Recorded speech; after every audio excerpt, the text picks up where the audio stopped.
दर्शक बंधु ओढ़णी सीरियल रे देखा पाइबे एक धमाकदार एपिसोड। अंश जीवनर परिवार लोकंकु चाकर बनईकी ता घरे रखिबो आउ जीवन को बापा और रघु मिसिकी खाइबा तैयारी करथिबे हेले खाइबा भलो होई नथिबो। तापर अंश जीवन को मां संध्या को कहइबो खाइबा भलो होई नथिबारु तमको मो मां को भूल मागिबा को पड़िबो। तापर संध्या जया को भूल मागिबे। तापर से बदमाश मानसी संध्या को कहइबो खाली एतिक रे हबनी तमे तांको गोड़ धरिकी तांको भूल मागिबा को पड़िबो।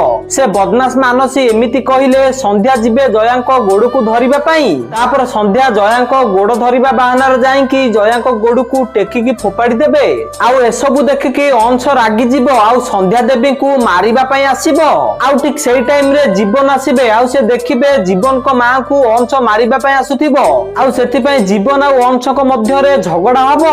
तो दर्शक बंधु आपण मानु कोन लागुची से अंश को पुलिस रे देई देले ठीक हबो कि हां कि ना हमकु कमेंट माध्यम रे जणांतु। आ ओडोनी सीरियल रो सब टेक्निक अपडेट सर्वप्रथमे जानिबा पई वीडियो को लाइक करी चैनल को सब्सक्राइब कर दियंतु।